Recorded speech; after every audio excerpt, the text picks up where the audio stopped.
नमस्ते।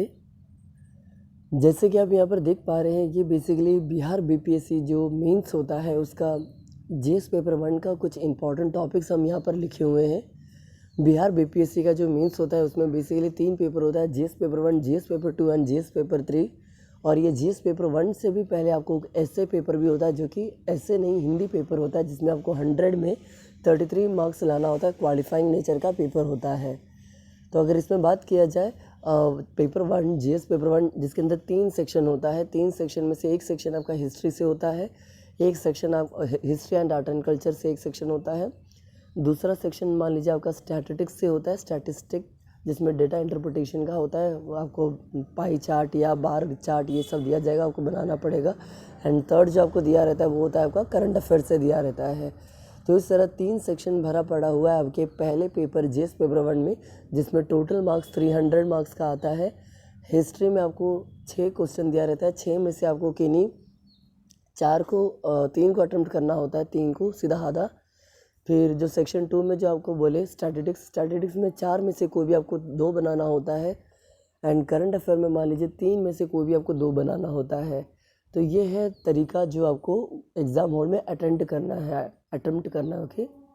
तो अगर एक एक करके देखा जाए तो ये रहा कुछ इंपॉर्टेंट टॉपिक जो हर साल रिपीट होता है। तो देख सकते हैं आप, जैसे कि मौर्यन आर्ट, पाला आर्ट या पटना कलाम पेंटिंग, ये 3 जिसको कंपनी पेंटिंग भी कहा जाता है, इन तीनों में से एक कंफर्म हर साल आता है।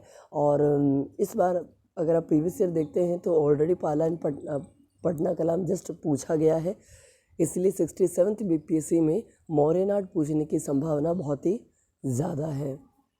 दूसरी बात किया जाए तो यहाँ पर आप इसे देख पा रहे हैं, संताल रिवोल्ट, बिरजा मुंडा रिवोल्ट या अदर ट्राइबल रिवोल्ट। सीधा एक सवाल रहेगा कि बिहार का जो ट्राइबल रिवोल्ट है इसको एक्सप्लेन कीजिए। तो उसमें आपको चाहे वो चेरो रिवोल्ट हो, तामार रिवोल्ट हो, चाहे वहाबी रिवोल्ट हो या जो भी रिवोल्ट है, सबको एक साथ मेंशन करना पड़ेगा या एक एक करके पूछ सकता है। जैसे कि संताल या तो बिरजा, ये दोनों हर साल बदल बदल के पूछा जाता है, और वो भी ज़्यादा कौन, तो संताल ज़्यादा पूछा जाता है। तो ये भी एक चीज़ है जो आप कर सकते हैं।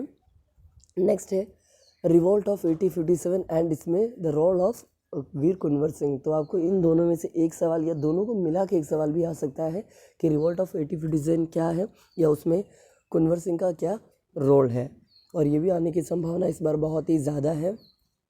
चंपारण सत्याग्रह की बात किया जाए तो एक बात तो कंफर्म है कि गांधी जी से एक सवाल हर साल आता है, और इस बार भी गांधी जी से आएगा, चाहे वो चंपारण सत्याग्रह हो, चाहे उनका योगदान पूछ दे इंडियन नेशनल मूवमेंट में, या कोई भी हो। तो एक सवाल आप उम्मीद कर सकते हैं गांधी जी के टॉपिक से। देन क्विट इंडिया मूवमेंट हो, या क्विट इंडिया मूवमेंट से जुड़ा एक नाम आपने पढ़ा होगा जिसका नाम है आज़ाद दस्ता। ये आज़ाद दस्ता के बारे में पूछ दे तो एक सवाल आप यहाँ से भी उम्मीद कर सकते हैं, क्योंकि जयप्रकाश नारायण इसके हीरो कहलाते हैं क्विट इंडिया मूवमेंट के। तो आप ये पढ़ के जा सकते हैं। और अगर आप पर्सनालिटी वाइज पूछेगा तो 3 पर्सनालिटी कंफर्म है जिसमें से क्वेश्चन आता है, वो है गांधी, टैगोर और नेहरू, या गांधी, नेहरू एंड टैगोर कह लीजिए। तो इन तीनों में से एक आने की संभावना भी बहुत ही ज़्यादा है। तीनों में से एक आपसे पूछा जा सकता है। और अगर आप ये छोड़ दें, और भी कुछ पर्सनालिटीज़ है जिनके बारे में जो आने की संभावना है, जैसे कि जयप्रकाश नारायण, जैसे कि डॉक्टर राजेंद्र प्रसाद, जैसे कि राम मनोहर लोहिया। तो कुछ बाई पर्सनालिटी भी आपसे पूछा जा सकता है। 2 मार्क का होता है ना, शॉर्ट आंसर टाइप का, ये आपसे पूछा जा सकता है बीपीएससी मेंस में। अगला मोस्ट इम्पॉर्टेंट क्वेश्चन अगर आप पूछेंगे तो हम ये बताना चाहेंगे the western education, role of western education in Bihar. तो बिहार में वेस्टर्न एजुकेशन और टेक्निकल एजुकेशन का क्या अस्तित्व रहा है, या जो भी है इंपॉर्टेंस रहा है, आपसे ये पूछा जा सकता है। वेरी इंपॉर्टेंट क्वेश्चन है, ये पढ़ लीजिएगा। देन मान लीजिए ये रहा आपका अगला आते हैं मान लीजिए जीएस पेपर 2 में इकोनॉमिक्स से बात करें। अगर हम लोग करंट अफेयर से बात किया जाए तो अभी हाल फिलहाल जब हम ये लिखे थे थोड़ा पुराना है, तो उस वक्त का कुछ करंट अफेयर था, जैसे कि मान लीजिए कोरोना वायरस पर, या किसान कानून पर, या न्यू एजुकेशन पॉलिसी पर, या इसराइल पैलेस्टाइन कॉन्फ्लिक्ट, ये थोड़ा पुराना हो चुका है। या मान लीजिए वर्ल्ड ट्रेड ऑर्गेनाइजेशन, उसका कि पूछा जा रहा है बार बार, हम देखें प्रीवियस ईयर में, इसीलिए हम ये डाले हैं। और मान लीजिए प्राइवेटाइजेशन, लिबरलाइजेशन, ग्लोबलाइजेशन जो है, एलपीजी रिफॉर्म 1991, ये चाहे टॉपिक हो, चाहे आपका इंटरनेशनल। और एक और बात याद रखिएगा, जो करंट अफेयर होता है, ये करंट अफेयर्स में इंटरनेशनल रिलेशन को ही जोड़ा जाता है। इंटरनेशनल रिलेशन मतलब इंडिया और पाकिस्तान का रिलेशन, इंडिया और मालदीव्स का रिलेशन, इंडिया और श्रीलंका में जो भी क्राइसिस चल रहा है, दिक्कतें, इसका रिलेशन, इंडिया एंड चाइना का कॉन्फ्लिक्ट, या इंडिया और नेपाल का रिलेशन, इंडिया एंड भूटान का रिलेशन, इंडिया एंड बांग्लादेश का रिलेशन, मतलब भारत के नज़रिए में रखते हुए आपको कोई भी एक स्टोरी पूछा जा सकता है, या तो कुछ इंटरनेशनल ऑर्गेनाइजेशन के नाम पूछा जा सकता है, जैसे कि यूएन का क्या काम है, या सार्क देशों का क्या काम है, ब्रिक्स सम्मेलन क्या है, G20 क्या है, G7 क्या है, या बाकी जो भी रिलेटेड है, या U2 नाम का जो नया ऑर्गेनाइजेशन बना है, इसका क्या रोल है। तो आपको ये इंटरनेशनल ऑर्गेनाइजेशन के बारे में भी पढ़ के जाना है। सबसे इम्पोर्टेंट यूनाइटेड नेशन के बारे में पढ़ के जाइएगा। तो ये टॉपिक हो जाएगा आपका। और जो भी अभी हाल फिलहाल जो चल रहा होगा दुनिया में, जैसे अफ़गानिस्तान वार चल रहा है, रशिया यूक्रेन क्राइसिस चल रहा है, और वर्ल्ड में अभी जो प्रेजेंटली चल रहा होगा, जैसे कि याद कीजिए जापान के जो प्रेसिडेंट है शिंजो आबे जो थे, उनको जो गोली मारा गया है। तो ये जो इंसिडेंट है हाल फिलहाल का, आप ये करंट अफेयर बना के पढ़ लीजिएगा।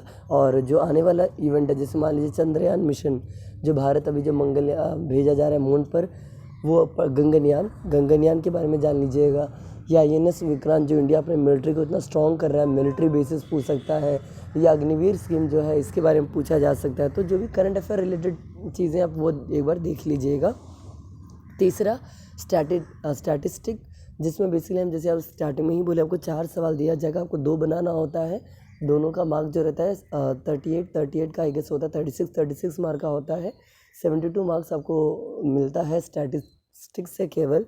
तो ये आपका मार्क्स स्कोरिंग चीज़, आप ये अगर गवाते हैं तो आपके लिए बहुत ही प्रॉब्लमेटिक बन जाएगा, आपका सिलेक्शन रुक सकता है बहुत ही अच्छे से। इसलिए प्लीज़ इस चीज़ को पढ़ के जाइएगा, जिसका नाम है स्टैटिस्टिक, जिसमें 2 ही सवाल बनाना है, जिसमें 3-4 टॉपिक ही मेन है, जैसे कि परसेंटेज आपको बनाना आना चाहिए, आपको प्रॉफिट एंड लॉस का ये प्रॉफिट आपको आना चाहिए, देन आपको रेशियो एंड प्रोपोर्शन आना चाहिए। अगर आपको ये सब आता है तो आपका ये चैप्टर भी बन जाएगा। तो बस GS पेपर 1 के लिए इतना ही था। अगला GS पेपर 2 के लिए हमको आपको बताना है, जो कि नेक्स्ट वीडियो में अपलोड करेंगे। और इसके अलावा हमारा एक BPSC का प्लेलिस्ट भी है, जिसमें हम प्रीलिम्स और मेन से रिलेटेड और बाकी BPSC से रिलेटेड सारा चीज़ डालते हैं। तो अगर आपको मन करे, आप वो प्लेलिस्ट भी जाके एक बार देख सकते हैं। और इसके अलावा मेरा ऑप्शनल PSIR है, political science and international relationship. तो उसके लिए हम क्या पढ़ रहे हैं, कितना पढ़ रहे हैं, हम उसका भी वीडियो आपको तुरंत ही अपलोड करके दे देंगे। और जैसे मैंने कहा था कि ये मेरा फर्स्ट अटेम्प्ट था, फर्स्ट अटेम्प्ट में मैंने प्रीलिम्स क्रैक किया था विद 110+ मार्क।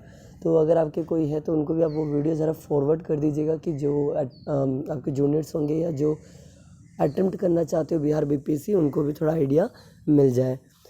और तो वैसे कुछ है नहीं, और कुछ नहीं है।